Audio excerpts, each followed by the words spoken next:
can't really see where we're going. The boat just fell apart. The Aleutian Islands, Alaska, renowned for bad weather. This rugged volcanic archipelago stretches like a broken bridge from Russia to Alaska along the Pacific Ring of Fire. The archipelago is rarely visited due to its remoteness and dangerous seas, yet we're attempting to be the first people to kayak 1,500 miles along the desolate, wild coastline. You two are crazy. I've never known anybody to attempt this. The scale of Justine and Sarah's trip is truly epic. The weather is incredibly unpredictable and violent. The low pressure systems that affect North American weather are born right there. They were paddling from one small island to another. There's nobody on the island that they're leaving. There's nobody on the island that they're arriving at. We're in one of the remotest, wildest, worst weather places in the world, and Sarah is way less experienced than me. Shit, maybe not. I expect the roughest weather that I've ever been in a kayak, and I know that my comfort zone is going to be exploded, not just stretched, but exploded. We are now going to miss the island, absolutely, definitely. I was having a naked shower and the bear came.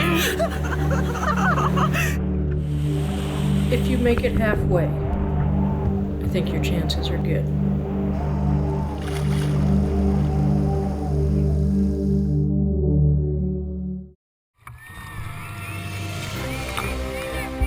Sarah Outen set off from London to loop the globe by human power alone. She kayaked to France, cycled from there to Russia, jumped back in her kayak to Japan, then set off to row the Pacific Ocean to Canada. It's just this horrible moment when you're upside down, you're thinking, what if she doesn't come back around?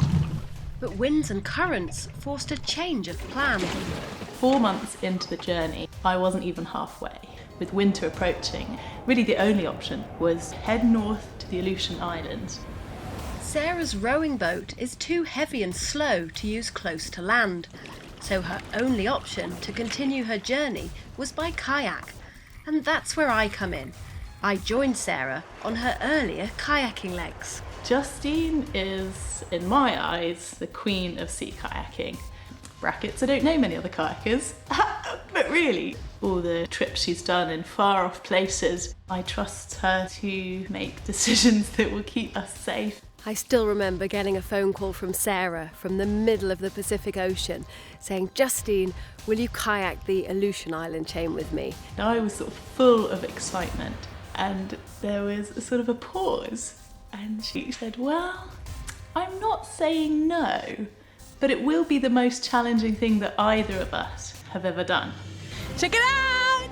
You can see America in the background! It's Alaska! Sarah arrived in the tiny community of Adak after 150 days alone at sea. Sarah kayaked when she was a teenager, but hasn't done much since and can't roll.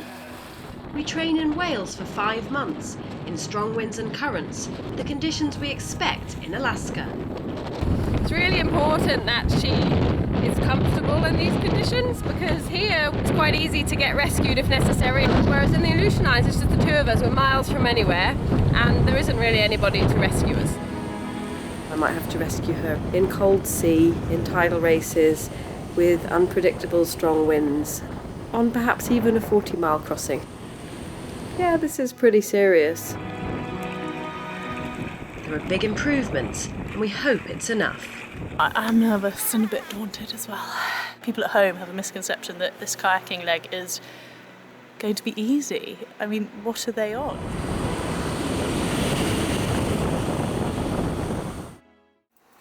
See you. Sarah is leaving home for 18 months, as she'll cycle and row back to London after the kayaking.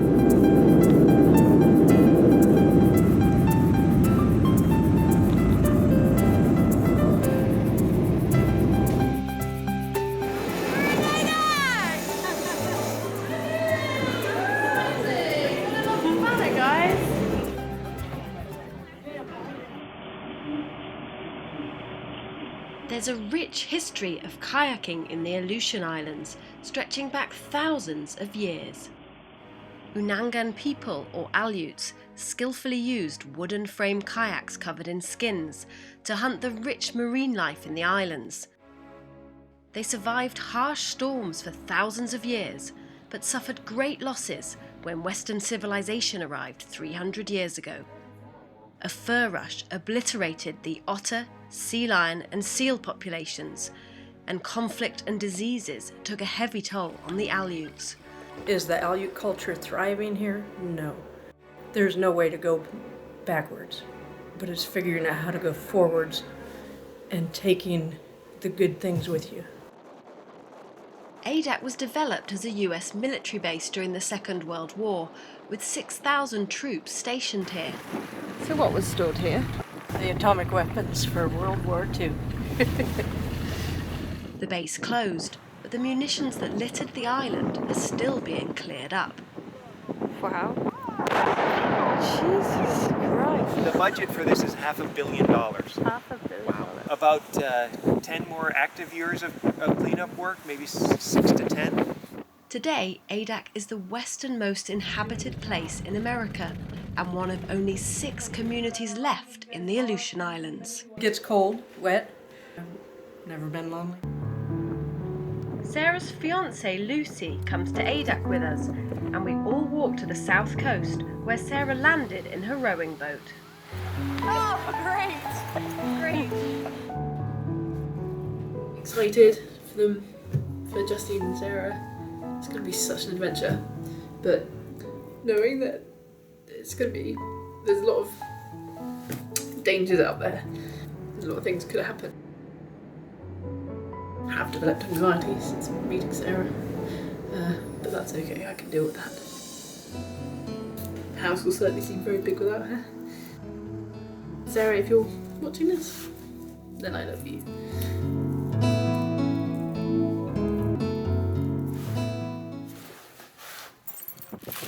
We bolt together our 3-piece kayaks and prepare to be totally self-sufficient for up to a month.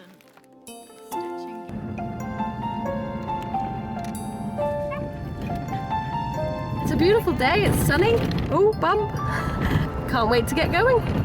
Oh my god, this is scary. Get a boat, the big one. Not this one, it's too small. No, just don't do it. Fully low to the water.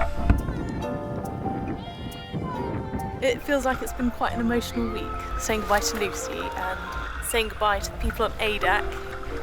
I spent a little bit of time crying today. Don't know when we're going to see everyone again.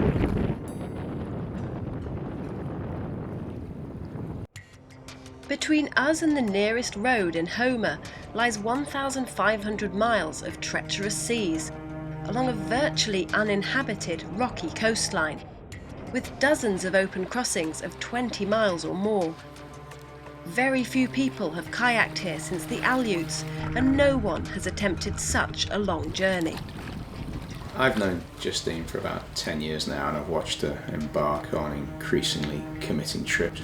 But it seemed to me that the journey through the Aleutian Island chain was a step up.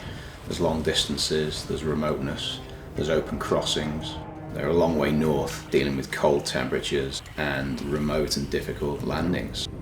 The hazards in such a remote and exposed part of the world were huge. Really glad we brought the sails. The quicker we are, the safer we are, and it's fun. Now we're just sailing along. Look, no hands. Flying.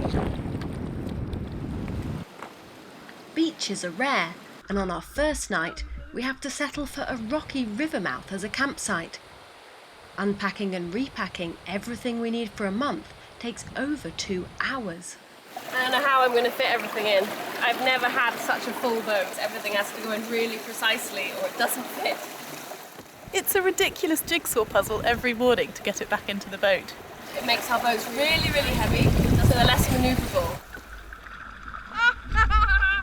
I'm stuck! We're on our way to island number 2! Crossing the many passes between islands is our biggest danger, Strong currents push us away from the next island into the open sea. The water can be moving faster than we can paddle, and powerful breaking waves called tidal rips are common. When you get close to the islands, that's when you really got to have your guard up. To get through some of these little passes, it's going to be big, regardless of the wind. You can have calm weather and a 3 to 5 foot rip, and you'll see it. It'll be standing up in front of you. You'll be going, "Ooh, look at that. It's all foaming over there. The tops are falling off." Be careful. According to the current tables, the maximum flow today should be 1.4 knots, and that's honking along at a lot more than 1.4 knots, so it doesn't really fill me with confidence for the rest of the predictions. Had to do a few braces to keep myself upright.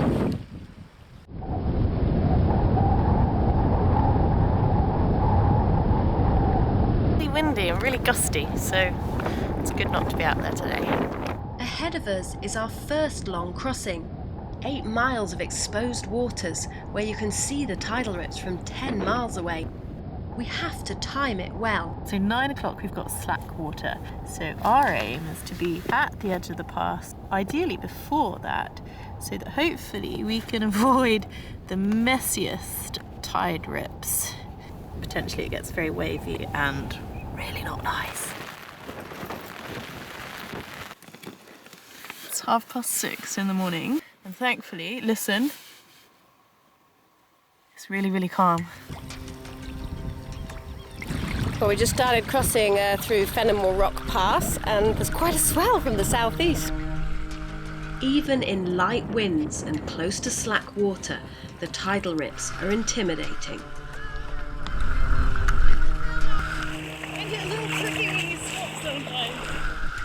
It was really tough, right from the word go, really. I spent a lot of time in the boat being really quite uncomfortable, very nervous that I was going to go in. For Justine and Sarah to take on the crossings they did in such a remote and exposed part of the world is a remarkable level of commitment. And although Sarah's immensely experienced in other outdoor environments, she is a very inexperienced sea kayaker. And it struck me that Justine was taking on an immense responsibility. You can. Great. A little rest. Little rest. See, when you're the slowest paddler, you don't get a rest. The fastest one stops every so often to wait, and little old slow coach here just keeps trucking on. Well, this isn't really the best place to wait. We can have a small wait, can't we? Wait when we get to the 10, other side. 9, 8. Oh, that's good. 11. Most amazing bird in the world, best flyer ever, the albatross. We're relieved to get across before the current picks up. That's a hell of a noise! You wouldn't want to mess with them. I guess they don't want people stopping on their patch, and I certainly was not going to.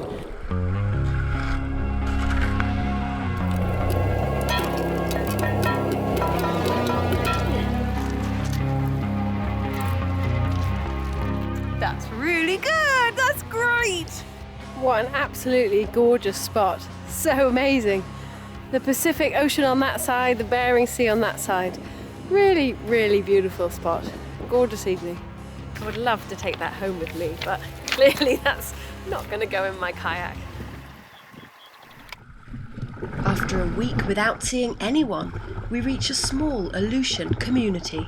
Somehow this feels a little bit like the end, which is absolutely unreal because the actual end is 1,300 miles away, and then even then I'm not home.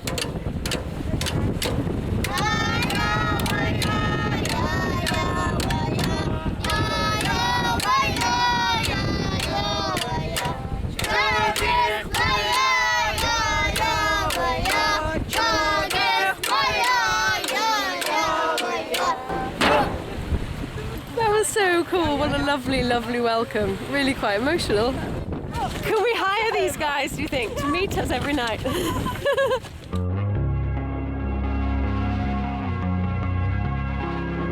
Atka is one of only a handful of small communities along the Aleutian chain. The village was burnt to the ground during the Second World War, when the locals were forcefully evacuated by US troops, supposedly for their own protection from the Japanese. The 70 people that live here now try hard to keep their culture alive. This is reindeer sauce And then this one is a sea lion soup. It feels sort of weird to eat a sea lion. Delicious. It's good, actually. It is good. It tastes a bit like the sea. Nice flavour, huh? Yeah, it is. And you eat this sort of thing all the time. Yeah. It's what our people have always eaten out here. It's part of what makes us who we are, you know, what we eat and the language we speak, our Unimak language. Crystal and Danny take us out foraging for things we can eat if we get weatherbound and run out of food. Golly, golly, golly, golly, golly! Just think of it as raspberry ice cream. That was my favourite bit. Yeah. Yep. Good. But this is a sea urchin, a gurnach. All of this inside here is edible, but we kind of got spoiled because now we just eat this part here. Wow. Try not to look at it because it looks pretty grim. Wow, it's sweet. Yeah. Wow, that is great. Yum.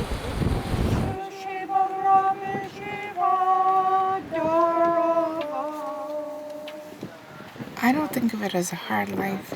You know, if we were to all just move away and live in cities, we'd be just like anyone else. And that's not who we are. A bit sad to be leaving, actually. We've had a really nice time here and been made to feel really welcome, feel like part of the family. So, yeah, it's a bit like leaving family. Goodbye. Hi! I hate goodbye. Yeah, that was a hard one. From Atka, it's over 250 miles to the next community, Nikolski, and there's more sea than land. We have at least 6 long crossings with tides of unknown strength and direction. It's the crux of the trip, and we're nervous. The sky is just teeming with puffins. They're really sweet. They look like they shouldn't fly. They look like they're rugby balls, kind of just go... We've had headwinds, but we've managed to sail quite close to the wind. It takes us 3 days to paddle along the north coast of Amlia to be in position for our first big crossing. And we have some visitors to camp. Isn't that the coolest thing? They're huge. And I'm having a feeling that we're camped on their spot. Bloody hell, do you see the size of that? It would be really cool if they came ashore, but equally a bit scary. Oh my god. Do you think we should go and tell them to go away? I don't know. No, probably not. But he could just trample through our stuff. Where he's going. It's moments like that that make you feel like you're the luckiest person on the planet. Wow. It's amazing how it disappears in quite shallow water too. Sea lion's back. It's quite scary. I don't want to go to sleep again. What if we get sea lioned in the night? It just sounded like he was getting closer. There's 2 big ones still on the beach. He's massive. Didn't the parents teach them any manners? They're enormous, really. All of our long crossings are through areas of fast-moving currents. The flow changes direction, but we can only guess when, and there are often countercurrents. Bit of a tidal race off this point here. The sea conditions are always rougher in the passes and can change quickly. A certain combination of wind and tide can produce much rougher conditions. A small change in wind strength or direction can make a crossing that's comfortable a very difficult and dangerous experience for them. Not a comfortable paddler in the boat. I do not like the waves. I would like the wave machine to be turned off, please. I've nearly gone in a few times. I've seen some very good braces. You're doing great. The difference in a rowing boat, when the weather's rubbish, you just tie yourself in and hope for the best, whereas if you get caught out in a kayak in rubbish weather, you've got to deal with it. You can't just go, oh, I'm going to have a little snooze now.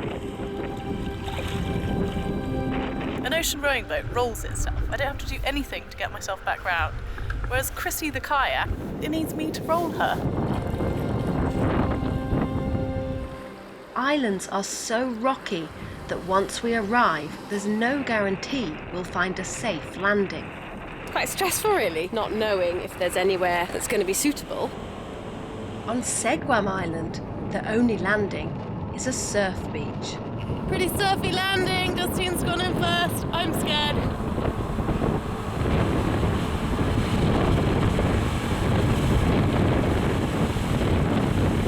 Good skills, girl.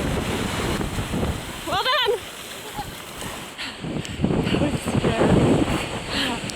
Made it to Segwam! Yeah!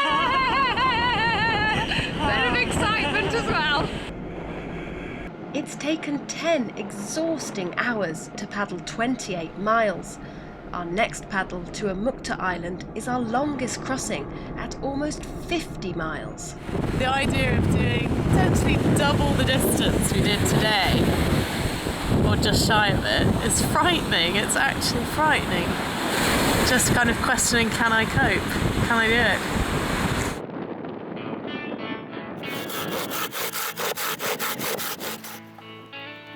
Fantastic. Sarah's having a great log production there, and pancakes are on the go. This is a good day off. Me hunter-gatherer. Ate fire. With machete. This morning, actually, we've got potato cakes.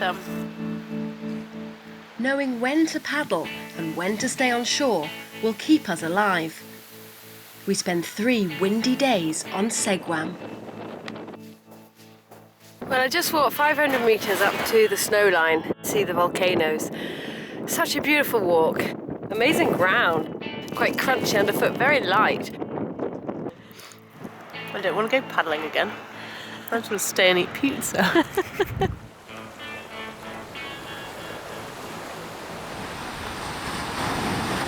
On our 4th morning, we see our first boat since we left Adak. The Tekla is conducting scientific research and diverts course to offer us breakfast. Good morning! Oh, I've got Ziploc bags if you guys want to stuff your pockets with fruit or anything for later in the day.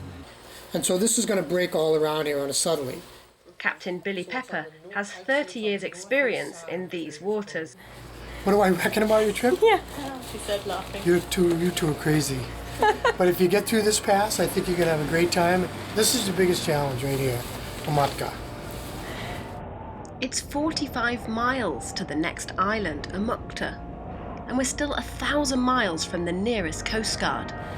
We expect unhelpful currents to take us north and south, but we don't know how strong they'll be or when they'll change. It's hardly surprising that no one in modern times has attempted this.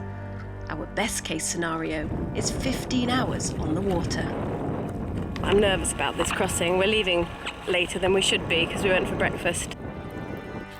Let the crossing begin! This pass is quite choppy even when it's calm, so it definitely feels like it's got the potential to be rougher in a stronger wind or swell. Let's hope it doesn't get too windy. It's not common for even experienced sea kayakers to take on open crossings of 20 miles or more. One has to be entirely self-sufficient in a very small boat, and there's a limit to what you can do to fix problems when you're so far from land. It's a double marathon that we can't pull out of.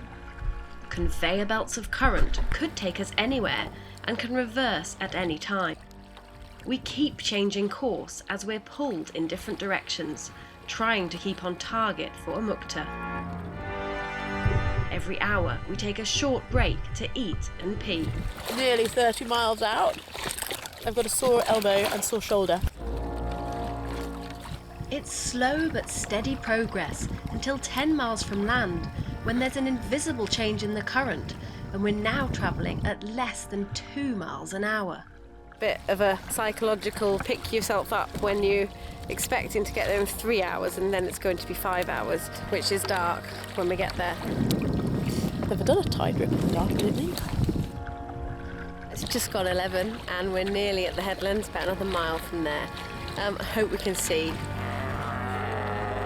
Sea lions at night, honking, barking, oh no! Everybody away, go on, away! Away! Come on, Justine, hurry up! Justine! I'm coming! Run first, then film, please. Can't really see where we're going. Sarah says she's not nervous, I'm nervous.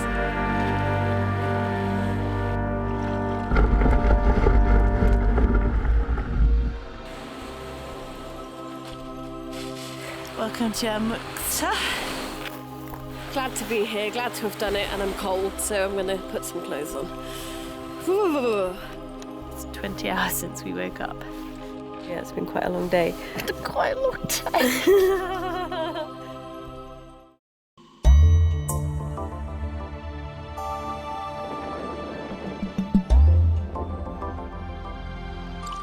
Wow, what a cool landscape to wake up to. It's quite funny going to bed in the dark and then getting up in the morning to see what the place you're at looks like. Lots of people sort of slagged off this island, saying it's very barren and bleak and hope you find somewhere to land, but I think it's really beautiful. Massive lava flow right behind the tent. A storm picks up on Amukta and rages for 3 days. We're stuck and we're struggling to find any drinking water on the porous island. We reject the poo pond. That's pretty grim. All this stuff around the outside, this white stuff looks like flaked paint or lots of bird poo. The bog pond is marginally better. It's just a bit kind of peaty and a little green, so I'm just filtering it through my buff and got the orange tint to it, but it looks good, huh? Happy birthday to me, happy birthday to me. Today is in fact my 29th birthday. Oh, that's ever so nice. Ever so nice, Ever very so British. nice. It's ever so nice. I'd just like to draw your attention to my biggest ever birthday card.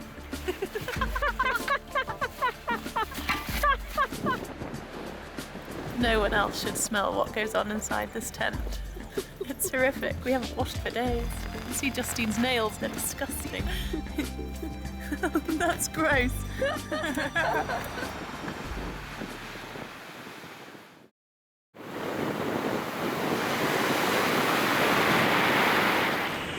I'm feeling a bit nervous. If you get knocked sideways, then you and me and your boat could get sort of rammed up against the cobbles. One comes that kind of goes, "Roar!" and I think, "Ah!"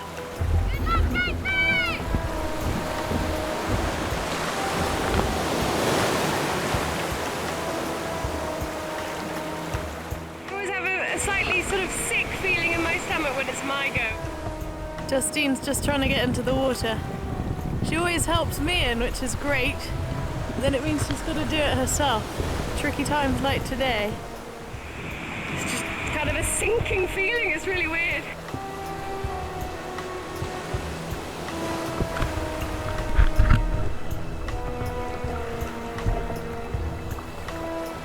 Do we need you to help me? Well, I got my boat totally filled with water launching and Sarah had to empty it for me. Then I had to help her because it was so heavy full of water. I couldn't turn, I just think that Crux failing. Yeah, you got it.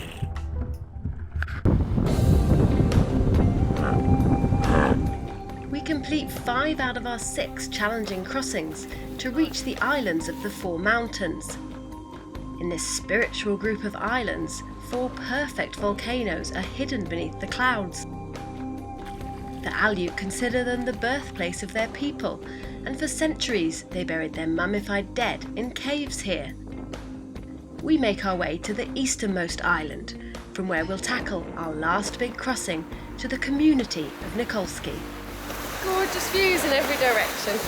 One of the main reasons I do these trips is for days like this, where you get to spend a magic time in a beautiful place that hardly anyone ever gets to see. All this lovely water. I stink. I thought it would be good to have a little wash.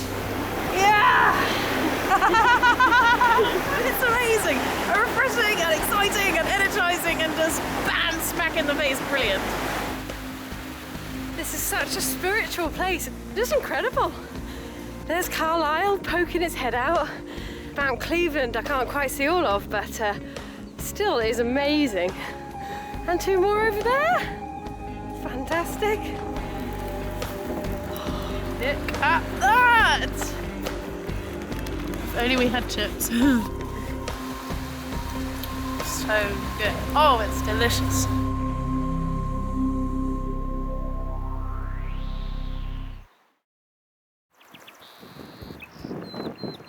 I didn't sleep well. We're up before the sun for a 30-mile paddle to Nikolski. The day starts out beautifully, with no indication that it will turn into one of our hardest days of the trip. Just 2 hours in, Sarah is feeling exhausted. You got your second wind on the Atka crossing. Well, I'm hoping that happens, because it really hurts. Really hurts. Maybe these will help. It is going to be a long day. We're going really slowly, about 2.5 miles an hour. But as long as you just accept that, it's okay somehow. It's going to be a long day. All we have to do is keep paddling, and every paddle stroke gets us a little bit closer. Unfortunately, I'm wrong. We expect the current to take us south most of the day, but hope we can still land close to Nikolski. In fact, the current turns southwest, and after 8 hours, it's sweeping us away from land faster than we can paddle. We are now going to miss the island, absolutely, definitely. We're barely making any progress east, so I'm quite worried. Yeah, same old story. We are just failing to make any progress east at the moment. I should wait more for Sarah. I just find it frustrating that we're not able to make progress. I'm waiting now. She's doing her best, so that's the way it is. Yeah. Mad. At times it was a bit tricky because Justine was a bit faster than me, very faster than me, and mostly she waited, but sometimes it did really affect me that I was way behind. It does kind of play on you that you're not fast enough, you're not good enough, you're slowing things down. You know, that can build in your head, I suppose, and not become very helpful for anyone really. Another long day in the kayaks.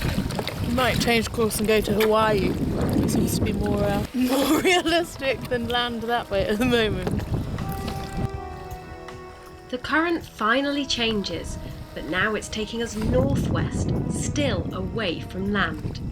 Poor Sarah is really, really tired. She came up to me before, I think she'd been crying, and I don't really want to tell her that we're going in the wrong direction. I'm hoping that the tide seems to be swinging around in a circle, so I'm really hoping that it takes us in the right direction. If not, I'm going to have to suggest towing her. It was super tough. I was scared, I was exhausted. I really wanted to be anywhere but the boat at that moment because it was so horrible. One of my most powerful tricks, sometimes they're especially hard, is visualizing and remembering people. Called out the names of everybody that I loved, that I was friends with. I was distracted, and I also felt sort of tangibly moved forwards by these people around me, in front of me. Finally, the current swings round, but an unforecast 20-mile-an-hour headwind is continuing to make it hard to reach land. It was a bit like being on the paddling equivalent of a treadmill. Ridiculous. Nearly 14 hours since we set off. We finally land at 10 p.m. after almost 16 hours of kayaking. We're 15 miles short of Nikolski, but it feels great to be on solid ground. I'm very happy to be here. I feel about 97 years old. That was probably one of the worst days I've ever had on the water. And I've had some pretty shit days in my time, believe me. That was brutal, absolutely brutal and horrible. Whose idea was it to come to the blimmin' Aleutians anyway? It wasn't mine. Nikolski's so near, but so far. But we're happy to be here. Yeah, definitely. Definitely happy to be on land. Too tired to eat. She must be really tired if she's too tired to eat.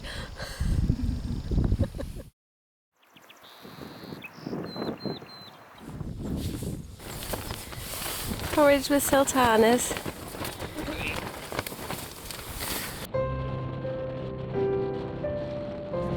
So here we are, Nikolski. Absolutely surreal. Brilliant, but surreal. It's been a long old time getting here. Getting to Nikolski was huge. I didn't know if I would be capable of paddling there. See people on the beach waving us in was so exciting. I was definitely proud of us. We're going so fast! We get put up at the luxurious lodge. Oh my god, it is massive. Golly, this bed's wonderful. There's a mirror. 3 weeks without a shower or hair wash. Not too shabby. Mine doesn't look stylish by any stretch of the imagination. Look at that! There's like fresh things. Wow. Very exciting. Aleuts have lived in the Nikolski area for over 8,000 years. 300 years ago, there were villages in almost every bay on Unimak Island. Today, Nikolski is the last remaining community, and only 17 people live here. 18-year-old Eric is by far the youngest. He's going away to college, but he hopes to return. This is a great lifestyle. Four-wheeler, I boat, hunt subsistently, I fish subsistently. I'm quite privileged. I'm happy that I am Alaskan native that I could do this. Frankly, this will still be here in 60 years. We've posted some food ahead, and we buy a few extras in the village shop. Quite a deeply coloured yolk. I wouldn't go picking wild birds' eggs myself, but I think they're going to make a really tasty breakfast. After 5 days off, it's time to head back to the water. Thank you very much for showing us around the church. Can you all just switch in a bit and do a big like, woo!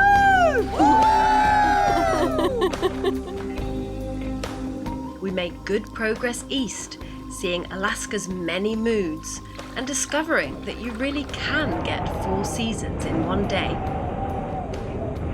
It's so high I get dizzy looking up. Well, I don't know if we should read something into this, but almost every single ship we see looks like that. That is so great! Now paddle into that and get a shower. The wind of it is so strong, it's amazing! Now we're paddling closer to land, we enjoy endless wildlife sightings. That's just great. That otter is just totally unperturbed by us. He's just there with all his little legs stuck up in the kelp looking at us. When conditions are good, we paddle for 10 hours or more, often finishing late in the evening. Some rises and sets in a day, that is how we roll. Spending 24 hours a day together, it's not surprising we don't always agree. It's midquarter and Sarah doesn't like this campsite, so we're going to go to another one, over there. 12 to midnight and Sarah has found us a brilliant camp spot right here. We enjoy exploring when it's too windy to paddle.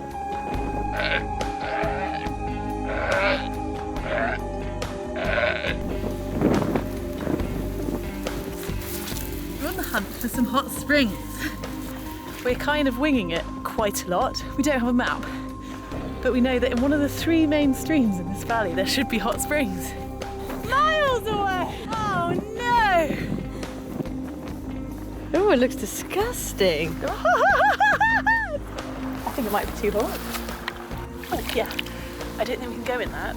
Oh no! Oh, ow. This is quite a sad moment. We find a place where a cold stream mixes with the hot spring. Ah, it's lovely! Well worth the excavating and architecture. It's just too hot or too cold. Oh, hot bits, hot bits.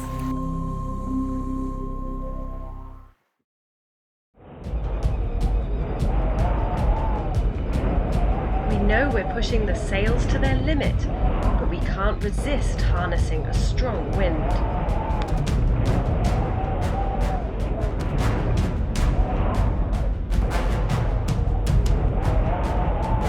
What a shame! The deck fitting on my sail just broke.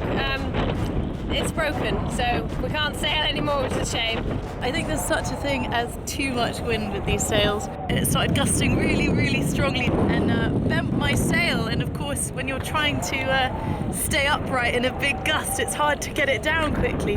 Oh my god, it has bent! I think it's lucky it didn't snap everything out. It was good while it lasted.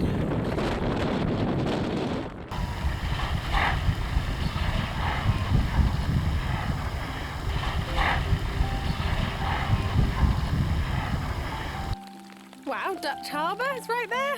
The biggest town in the Aleutian Islands, and we're nearly there. It's almost unreal. Dutch Harbour is the biggest commercial fishing port in the Pacific and is where the TV show Deadliest Catch is filmed. Some of the 5,000 residents welcome us on the water. Nice to meet you, Adik. I'm Sarah. Hi. We welcome our friends and hope that you have great success on the rest of your trip. Ding dong, it's your meat. Ding dong. I don't think I've ever had a massive scallop in one hand and a massive crab claw in the other. Which do I go for first?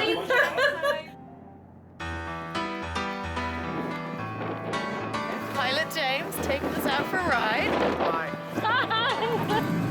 There are life preservers under every seat, 2 fire extinguishers on board. There's survival gear and a big life raft in the yellow bag on the very back. No smoking, no cell phones. Keep your seatbelt fastened. My name's James. Oh, this is exciting! It's worse than being in a kayak. I can tell you, we're bouncing all over the place here in the wind.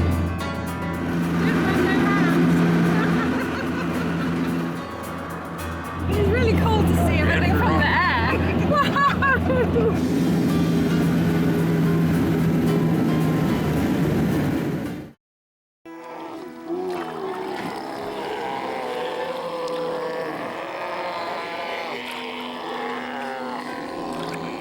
Where does the sea end and the sky start? Can't see more than about 200 meters. Hello, I'm over here! Where are you? Justine, where are you? We've got a 12-mile crossing to Atka. We can hear lots of boats around from Dutch Harbour, so hopefully we can see enough to avoid them. How are you feeling about this? Oh, not in the least bit excited. I don't think it's a good idea at all that we're going out in this. We don't know where the boats are. Feels a little bit like we're sitting ducks. We press on to Atka, but decide to island hop, making shorter crossings and listening out for boats. Halfway through the last crossing, we burst out of the mist, but we still have a close call. That is so funny! I'm glad he's got good control. Oh, here comes the plane again.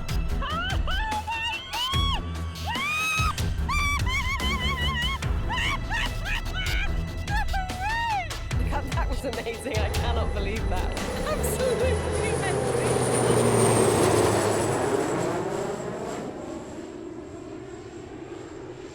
I can see a person!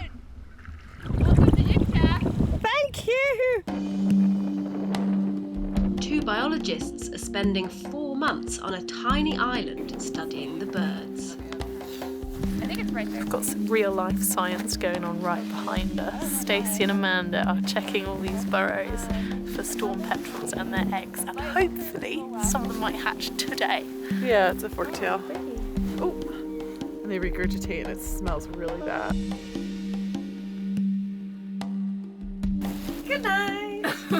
Good night. There are seal biologists on the neighbouring island, and we try to call in on them. We're hoping that this hill is going to take us to a nice view of a cabin where there's smoke pouring out of the rooftop and the kettle's on. Scared! We think we've walked to the other side of the island, the wrong side of the island. And we didn't bring a GPS with us, so we don't have a map. Lucy, I love you!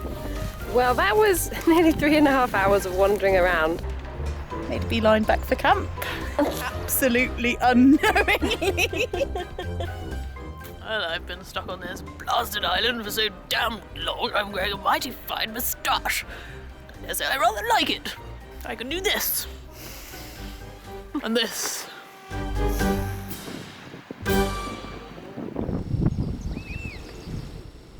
Well, this is our second attempt to get to Unimak Island. I really want to get there today, so I'm quite happy to have a rough time getting there.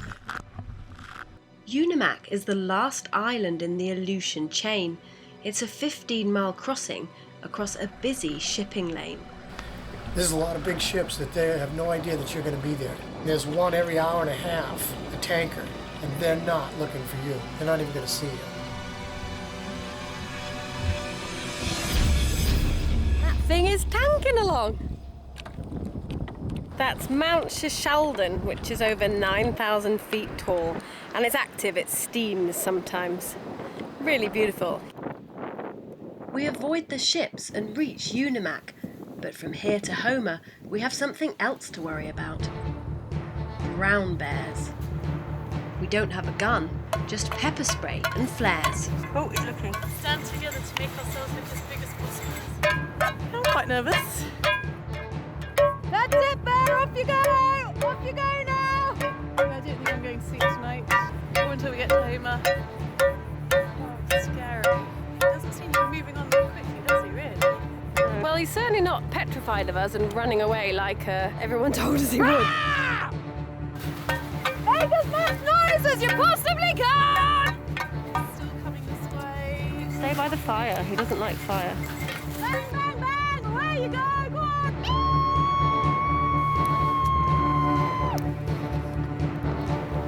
Golly, that's scary just the way in the night. We're not going to have any idea if one comes by.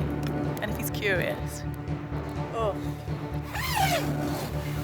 Little bit nervous.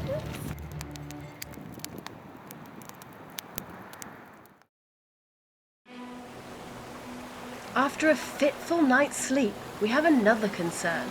Surf's up. These feel like very big waves and I feel very tiny.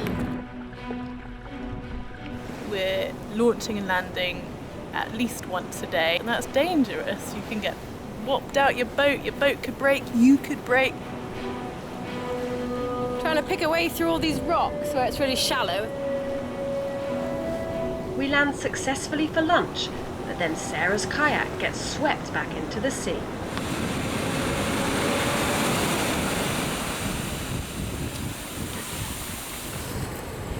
Dear me. Back on the water, one problem leads to another.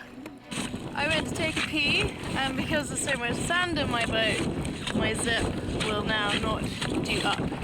My boat got loads of water in, and because my zip was undone, I got a wet bottom. And then later, when I needed another wee, of course I couldn't open my zip all the way, so I basically ended up weeing in my dry suit. I'm cold, and I'm wet, and my dry suit's full of wee. Couldn't be much better, really.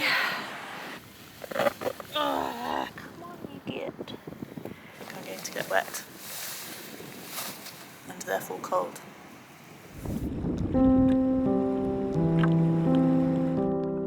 After 2 months, we reach our halfway mark. The end of the Aleutian chain. The peninsula! The mainland! We are headed right there.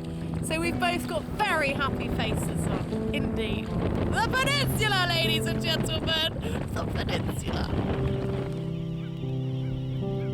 Sometimes I forget how lucky I am to be here. And then you get a day like this, which is absolutely beautiful. Gorgeous mountains everywhere and silent. And I just think, wow, amazing, amazing place. I'm so glad there's still places left in the world that are this wild. I think this is one of my favourite stretches of coastline anywhere in the world. What an amazing place we're exploring. Nobody here. It's just us on this massive, great big beach. And this is just one of hundreds of beaches along here. It's amazing.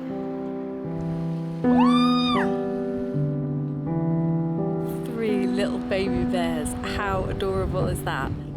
We didn't see any people, buildings. We didn't see many boats. Just the 2 of us in really wild places, stacked with wildlife.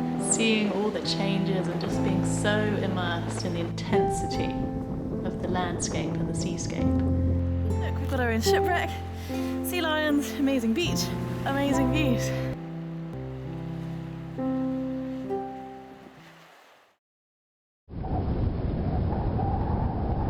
We're on the Alaskan Peninsula, but we're still very much alone, and there's another 700 miles of wilderness before we reach the road in Homer. Our biggest danger is crossing the many large bays. The wind can accelerate through these gaps without warning, blasting us out to sea. We're on our first 10-mile crossing of the day, and suddenly the wind just really picked up and is funneling out of this bay. It's crazy. It's suddenly gone a bit nuts out here.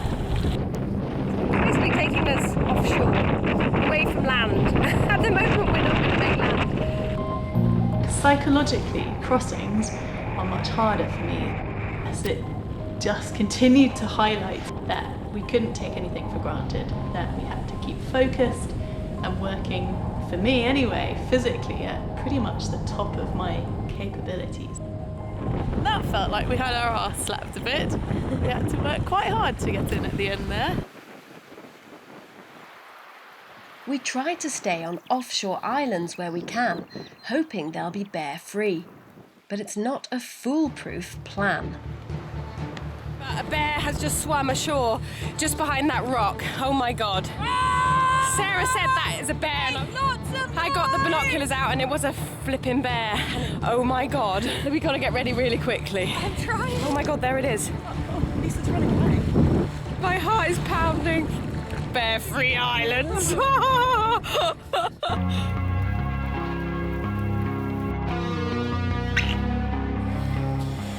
at this. Petrified tree stump. Looks pretty scared, doesn't it? Something happens and turns wood into stone, but it still looks like wood. It's extraordinary. A few small communities are scattered along the Alaskan Peninsula. We stop at 3 to get resupplies, including a new dry suit for Sarah. People are always incredibly kind to us. I've been arrested under suspicion of sea kayaking in the 1st degree.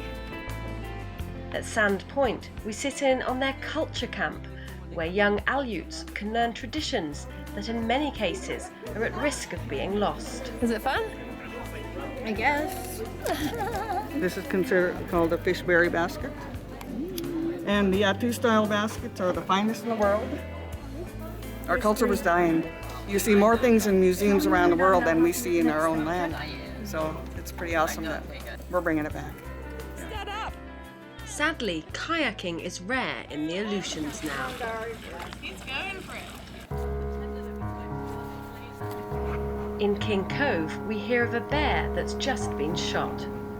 I just kind of think the chances of us getting attacked by a bear are pretty slim. So to see one trying to dig under to kill a dog, it's quite scary. I feel a lot more vulnerable now.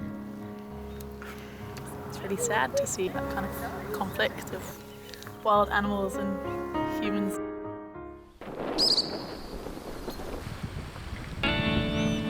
I've never seen as much wildlife as on this journey. It's a bit like being at the theatre. And the many sightings keep us smiling on our long days.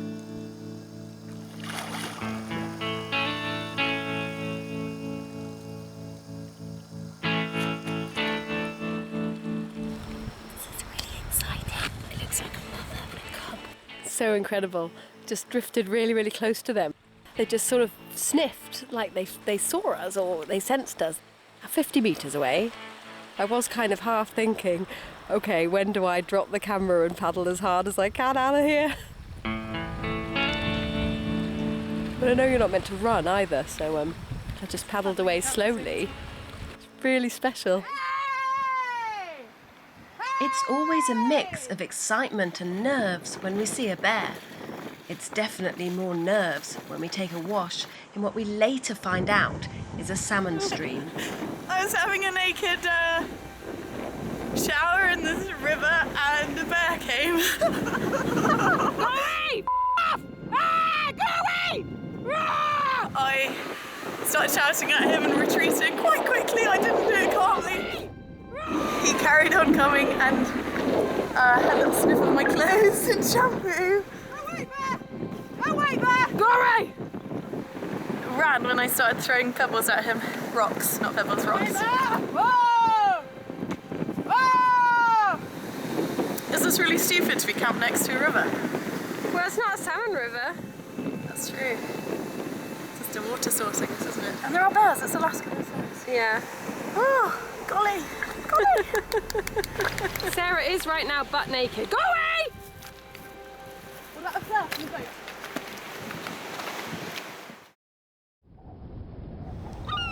The closer we get to Homer, the more headwinds we get. They keep us on land or slow our progress to a crawl. I start to worry that I won't make my flight home. And the long trip is starting to take its toll on our equipment. The boat just fell apart. The only two clips that didn't come undone are under the solar panel. Look, it just opens too easily. That should clip onto there. Oh, I hope that hasn't ruined the end. Let's see, let's see! No, it's just not. I'm now going to glue her together. It might not hold, but it might. Hope that works.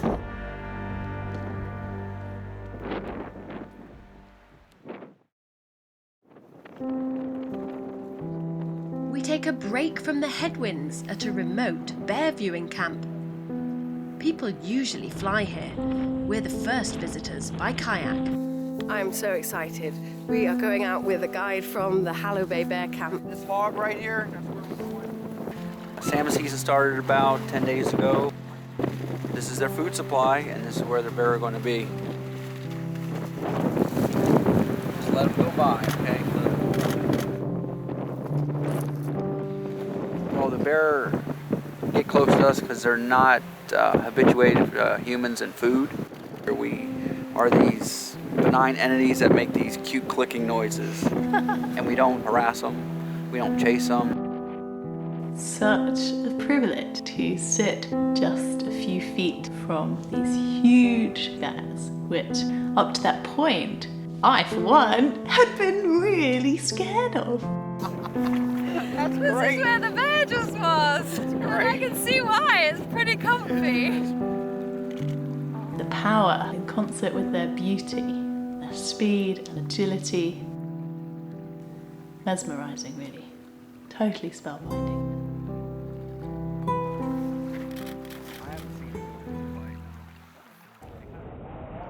We're 150 miles from Homer, but between us and the road lie some very long crossings. First is 35 miles across the notoriously rough Sheliakof Strait. I was cautious because of the bad weather that we've been having. There was no guarantee that any given predicted window was actually going to do what it said it would do. So I was nervous, really nervous. We're somewhere in the Sheliakof Strait. We don't know where because the GPS doesn't work. But the wind's just picked up from the north and it's too strong to sail. So we'll just keep paddling east and see where we end up. Oh, so frustrating. Nothing like a challenge, eh? One of the GPSs has decided to come back to life, which is good, except it's telling us that we're being whizzed south very, very quickly. We could end up with a really, really long day and a really late night. The wind drops enough for us to sail, but we still have a long way to go. We're swept south 15 miles, but we finally reach safety after 13 hours. We bloody nailed it, we did! Yeah! Good morning, Mrs. Atka. It's strange and a bit unsettling to see lots of boats on Kayak after 3 months virtually alone on the water. But it does have its perks. Here on the water, courtesy one of you pals, the Challenger. Woo!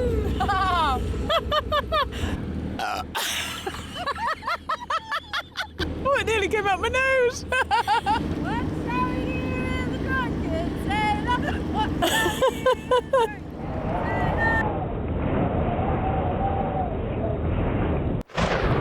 The weather closes in on the Kayak archipelago, and the forecast is for non-stop headwinds.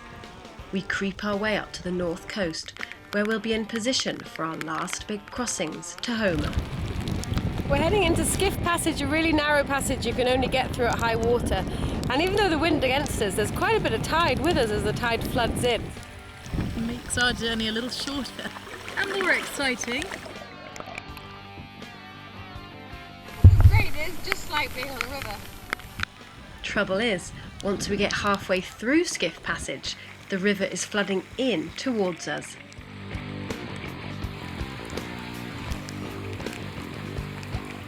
Out the other end, we're in the full force of the wind. I think this is what most people would call miserable. I think it's great. I'm cold and wet. Just two 16-mile crossings stand between us and Homer, but this area is notorious for fast currents and rough seas, and the forecast is terrible for a week. Sea's 7 feet. Could be better. Could be a lot better. There's some big numbers in there, lots of 25s and 30s. We sit out the bad forecast, but the wind doesn't arrive. Well, it's hard not to feel really frustrated right now because it's absolutely calm and all these forecasts calling for 25 and 30 knots. Well, it's not happening. Could have gone this morning, could have gone this afternoon. But you don't know that, you know, it's a serious crossing, so we're listening to the forecasts. But I can't help but feel that we should give it a go in the morning and we can always turn around. I'm really not excited about heading out. It's dark and wet, a bit yucky really.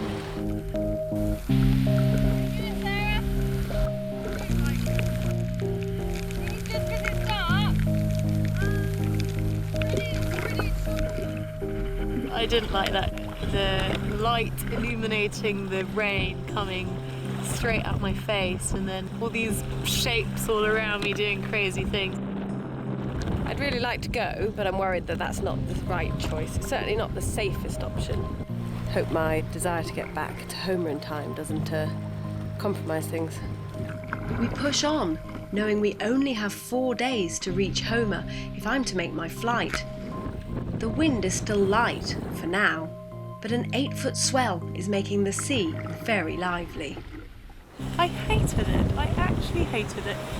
But mostly it wasn't a nice feeling thinking, I don't think I can do this for another 16 miles. I think if you really don't like it now, we should turn back. Could well get worse than this. It's a shame to turn back, but I don't know, it doesn't feel like a very sensible thing when you're feeling so out of depth to carry on. To have levels of stress, adrenaline, fear elevated for an extended period of time, it's exhausting. Things are coming up nicely, as you can hear. It's quiet as a bean outside. Really windy. Definitely not a day for paddling today. We shelter with the oyster catchers. The 5th day it's been too windy for the crossing. How about a roasted marshmallow over the fire? There are big tides, meaning fast currents and more waves.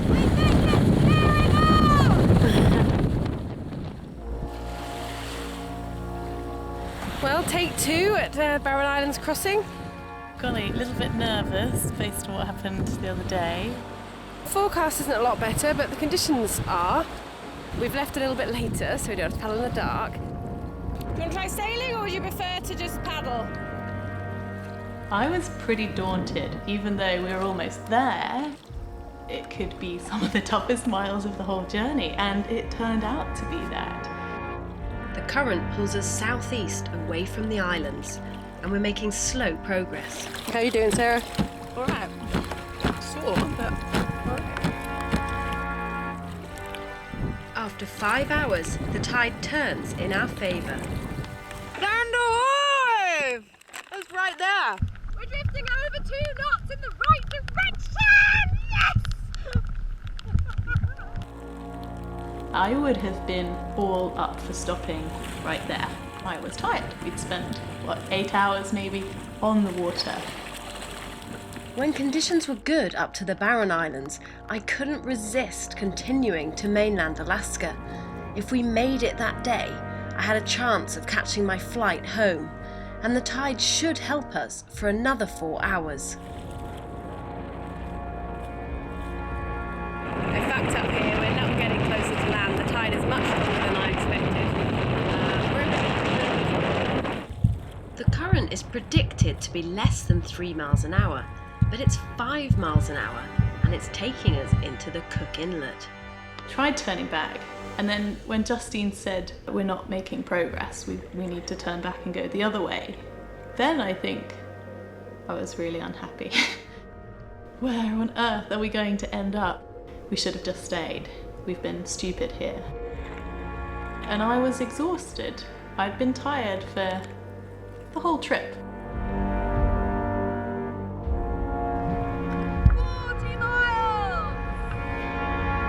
We are almost 9 miles from land, and at the moment we're making progress, but the ebb's going to kick in, and I think it's going to be really, really hard for us to reach land, so I'm really hoping that, that we do and we can. A little bit later on, still paddling hard, still tired, the sun came out, and everywhere looked beautiful.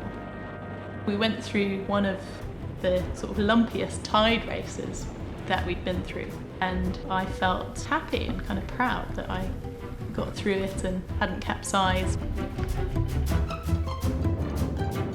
By the time we land at 11 o'clock, we've covered 50 miles. Biggest day ever in a kayak. Yes! Ridiculous amount of paddling. I was so happy and relieved and grateful to make it out onto that beach.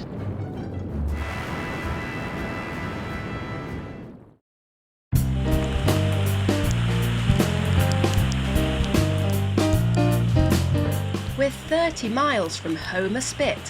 Heavy rain can't prevent us from setting our sights on the first road to somewhere. All my thermals are wet. There were such a lot of feelings that I had that day. I definitely felt proud of us for having completed a trip which, right at the start, really questioned whether I could do it. And I continued the whole way through to question whether I could do it. I think it would be a great achievement for anybody to successfully complete the trip, but for Sarah in particular, having done such little sea kayaking before she set off, it's a remarkable personal achievement for her. To just keep going out day after day in conditions that frightened her, to paddle some incredibly long days, day after day. I'm so impressed with her. I don't think I know anyone else that could have done that in the same way. It's bittersweet to come to the end of such an amazing adventure, knowing I'll have to rush to make my flight home, and Sarah will continue by bike and rowing boat back to London. I am super, super glad that I went north to the Aleutian Islands, because everything that gave me has been priceless. I think I can call myself a kayaker now. Hey, we did it! Justine and I had such a lot of fun together. Happy days, my friend. Okay, I think we still have different ideas about tide races. Yeah, Justine has a lot to answer for in enabling me to fly on my own. Thank you indeed. Can I just have a little swim? Yeah. And for that, I'm really grateful. It comes with a glass, right? Yeah.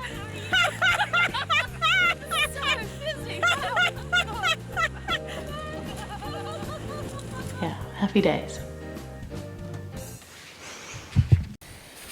I always bring just the essentials with me on an expedition. For example, a brush to clean out the tent.